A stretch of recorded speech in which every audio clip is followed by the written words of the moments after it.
digital currency. So if you have an Aussie dollar, you can make an online banking transaction, but you can also hold an Aussie dollar in your hand. With cryptocurrencies, they're only online. So there's no physical version of them, and there are lots of different ones that are purely online-only cryptocurrencies. So you have to buy and sell them like shares, basically. Yeah, you sort of go exactly. on and buy them. That's right. Is it too late? Have we missed the boat?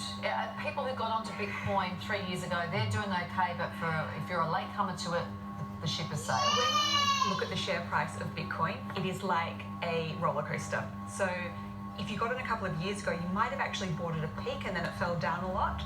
And so you would have had a couple of really bad years where the price was really very, very low. But it picked up again. About 6 months ago, it really, really picked up. So it does depend where you buy in the cycle if you do want to buy it. But it's moving up. And at the moment, it's actually going on a bit of a downtrend, so falling again. Just to put that into terms that we understand, if you put in $100 last November, you bought $100 worth of Bitcoin last November, by April, that would have gone up to about $320. Oh, that sounds good. I love that. But since then, it's fallen down to about 215. So great if you bought last November, but if you bought in April a month ago, you would have lost about a third of your money. Okay, so a lot of people will be telling the same story about their shares, right? It's the same sort of concept, but unlike investing in the stock market, the value of cryptos are purely determined by how many people are putting money in versus taking out. There are no dividends or other returns. Some have described this as a bit of a sort of gambling or even a Ponzi scheme. Are they fair criticisms, would you say? Well, Larry, you're actually not buying anything real. When you buy, just say you buy shares in Telstra, you're buying a company that makes profits, and so you expect to get a dividend out of that. So you know what you're buying, you can judge how well it's going to do. Yeah. And usually the share price moves in accordance with how well Telstra's profits are going. If you put your money into a savings account, you get interest rate back. If you buy a piece of gold, you have a piece of gold to hold in your hand. With this, you're not getting anything. There's nothing which can really determine fundamental value. So what you're buying is, you're buying on the assumption that other people are going to come in later and buy it from you for a higher price. So is it easy to so you're going to make the profit maybe, or make a loss, but you've got to cash out. At some point, you have to cash out if you want to get your profit. That's right. Is that easy to do? For Bitcoin, it's easier. There are so many cryptocurrencies. There are thousands and thousands of you, I, Larry, anyone could start a cryptocurrency tomorrow if we wanted to. Oh, good. The morning show. I like that. What morning show called it? But that doesn't mean anyone's actually going to buy it.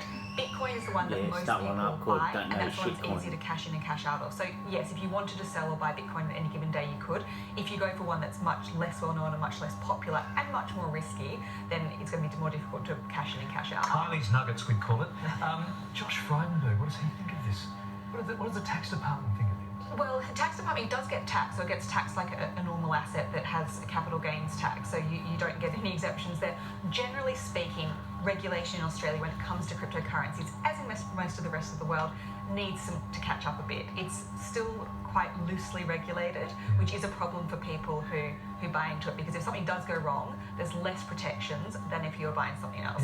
It loosely regulated.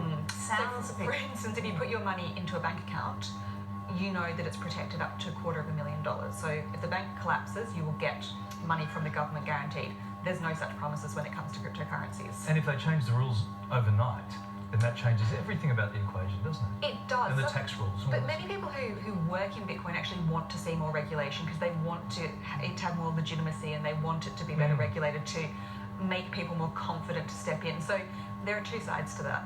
You've got a tips page here for us. Before investing money, please remember this. And here's our tips page. Let's have a look. I think the most important thing to remember is it's very volatile. The price goes up enormously, it goes down enormously.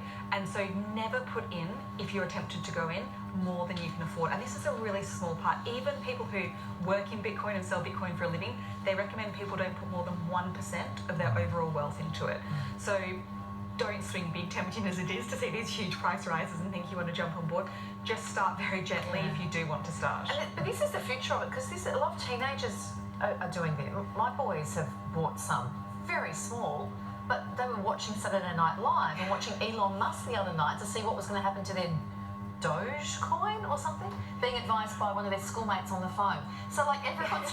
If teenagers are doing it, seems like it could be the future. Well, so I think I can understand why people want to take a small bet. I think that's a reasonably safe way to start. Money that you can afford to let go of. Like gambling, right? It is like gambling, yeah. And you need to be prepared that if you desperately need the money out tomorrow, it might be a period when Bitcoin's price has fallen off the cliff, and so you can't necessarily get the price. Yes, you their want back. $60 was at risk. That's There you what go. I would say. There you go. It's all a risk unless Kylie's Nuggets, which is the new cryptocurrency we're pushing here on the think Morning yours- Show. 6 easy repayments for you folks.